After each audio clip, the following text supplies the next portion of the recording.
आदर्श शिक्षण संस्थान जोधपुर की ऑनलाइन कक्षाओं में आप सभी भैया बहनों का हार्दिक स्वागत और अभिनंदन। आज अपन वीडियो लेकर आए एक गिफ्ट ऑफ चैंपल्स का पार्ट 2 का वीडियो नंबर 3, जिसका अपन पढ़ेंगे। एक बार हम इस पैराग्राफ्स को एक बार पढ़ते इसका वर्णन करते हैं। The beggar opened his eyes very wide and gazed at each of the children, one by one. The ladies of this house, he said at last in a voice choked with feeling. A very kind shawls. I have kept my body and shawl together on their generosity. For a whole week, I can't believe that they would turn me away.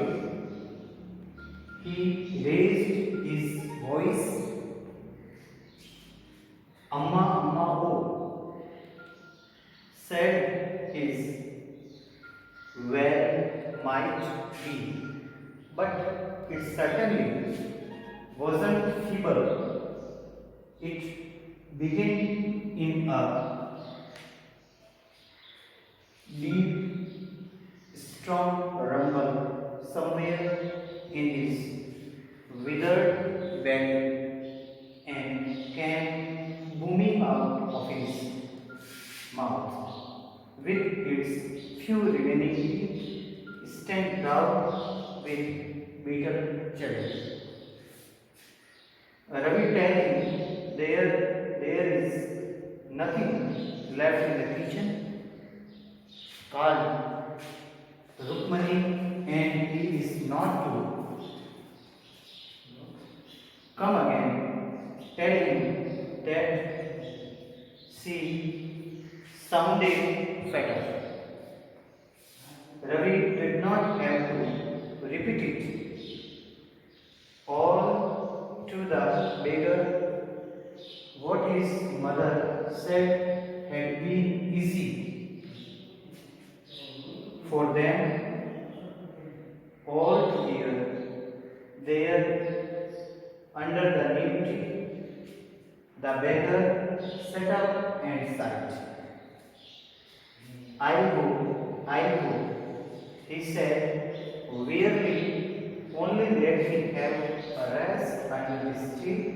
The sun is so hot. The tar has melted on the road. My feet are already blistered.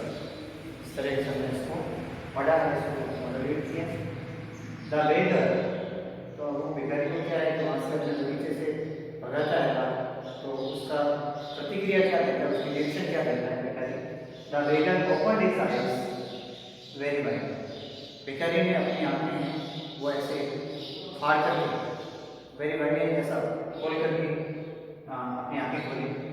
Open नहीं खोलना, his eyes यानी अपनी आंखें very wide यानी बहुत wide करके, wide मतलब विस्तृत करना, थोड़ा एंगेज, और गेज का मतलब होता है टकटकी लगा के देखना, एक ही नजर से देखना, उसको कहते हैं gauge. Engage at each of the children one by one, और वह एक एक बच्चे पर, चिल्ड्रन वन बाय वन यानी एक एक बच्चे पर ऐसे घूर के देखने लगा, ऐसी नजर टकटकी लगा के देखने लगा। ईच ऑफ द चिल्ड्रन, प्रत्येक बच्चे उसको कहते हैं ईच ऑफ चिल्ड्रन। ये चार प्लूरल है चिल्ड्रन, वन बाय वन एक एक करके। The ladies of this house, the ladies of this house, इस घर की महिलाएं। ही सेड, उसने कहा, एट लास्ट, अंत में उसने कहा कि इस घर की महिलाएं, the ladies of this house, ladies का मतलब तो महिलाएं, दिस हाउस एंड इस घर की। ही सेड एट लास्ट, उसने अंत में कहा, in a voice choked with feeling, उसने ऐसी चौंकाने वाली एकदम ऐसी भावनाएं, ऐसी फीलिंग्स प्रकट करते हुए कहा कि इस घर की महिलाएं ना, the ladies of this house are very kind souls, क्या वे बहुत ही दयालु आत्माएं हैं? काइंड यानी दयालु, और शोल का मतलब था आत्मा, स्पिरिट, सो कहते हैं soul. I have kept my body and soul together on their generosity. उसने कहा आई हैव केप्ट, मैं रखता हूँ, माई बॉडी एंड शोल, मेरी शरीर और मेरी आत्मा है वो मैं दोनों को एक साथ रखता हूँ। यानी कहने का मतलब है kept my body and my soul together, यानी मेरे विचार और मेरी आत्मा और मेरा शरीर है वो दोनों एक है। ऑन देयर जेनरसिटी, उनकी उदारता के लिए, जेनरसिटी वाला था उदार, उसको कहते हैं जेनरस से बना generosity. For a whole week, पूरे सप्ताह भर के लिए मैं उनके प्रति उदारता करता हूँ, उनके प्रति जेनरसिटी रखता हूँ।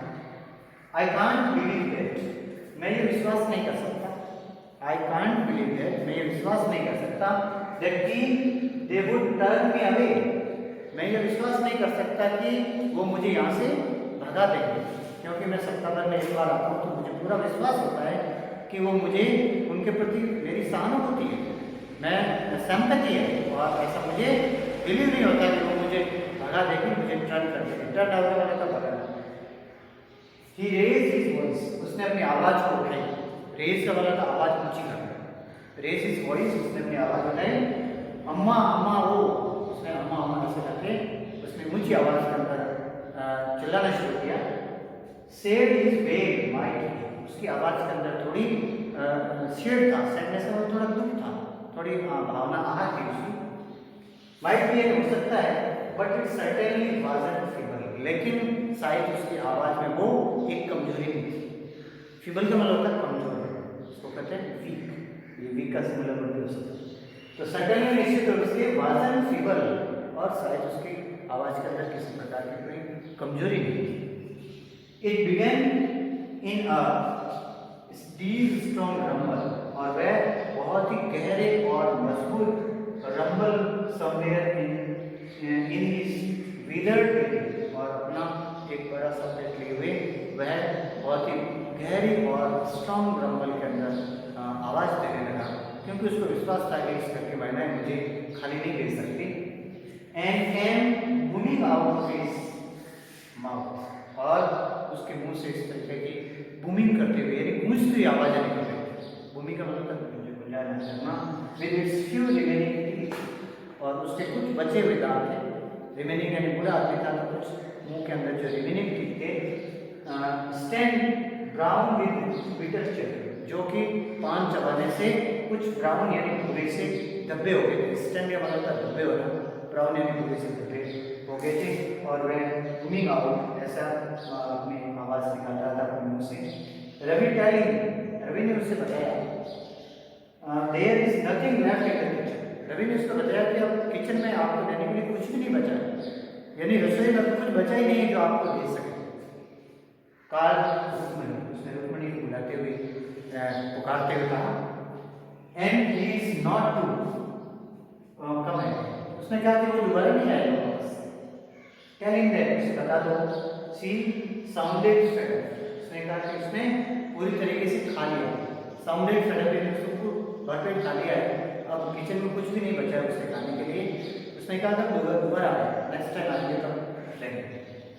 Ravi didn't have to repeat it all to the letter, और रवि ने ये सब उसको रिपीटेड यानी पुनरावृत्ति करते हुए, दोहरा करते हुए उसको ये नहीं बताया, उसके कार्य को उसको रिपीट नहीं किया। What his mother said had been easy for them all to hear, यानी उसकी माँ के लिए ये सब कुछ सुनना सरल नहीं था। There under the neem tree, जो नीम के ट्री के बाहर बैठे हुए थे, उसकी माँ घर के अंदर थी और उसको कोई सुनाई देना संभव नहीं था। The beggar set up and side, भिखारी खड़ा हुआ, सेटअप यानी नीम के पेड़ के नीचे था, तो वहाँ से उठा और साइड एकदम आप भरना, यानी जैसे नींद से उठकर जैसे भरते हैं। आई गो, उसने कहा मैं चला जाऊंगा, मैं चला जाऊंगा। He said, उसने कहा really, उसने थोड़ी दुख भरी दृष्टि से कहा कि मैं यहाँ से चला जाऊंगा, आप मुझे क्यों परेशान करते हैं? Only let me have a rest under this tree. केवल मुझे इस पेड़ के नीचे विश्राम करने दो, मुझे रेस्ट करने दो, मैं यहाँ से चला जाऊंगा, आप मुझे यहाँ पर रेस्ट करने दो. Let me take rest under this tree. Because क्योंकि the sun is so hot, क्योंकि सूर्य बहुत गर्म है, क्योंकि दोपहर को बहुत ज़्यादा गर्मी है. Sun is so hot, सूर्य बहुत गर्म है. And the tar has melted on the road. और tar का मतलब होता है डामर, जिससे सड़कें बनाई जाती हैं. तो यानी गर्मी की ऋतु है और सड़कों पर जो डामर है वो मेल्टेड हो गया है. मेल्टेड पिघल गया है, मेल्टेड पिघलना. और जो मेल्टेड हो गया है, जो पिघल गया है, my feet are already blistered, और मेरे पैर है उसमें पहले से भी ब्लिस्टर्ड है. ब्लिस्टर्ड का मतलब छाले पड़ गए हैं, इसलिए मैं गर्मी में चल नहीं सकता. इसलिए मुझे उस पैर के नीचे कुछ समय के लिए, for a moment, for a while rest करने दो. ऐसे वो उस बच्चों से प्रार्थना करता है उसे, और फिर वो अपने आगे गंतव्य स्थान को जाता है. पीडीएफ में जो ब्रेकर दिया हुआ है उसको हम करेंगे. जय जय.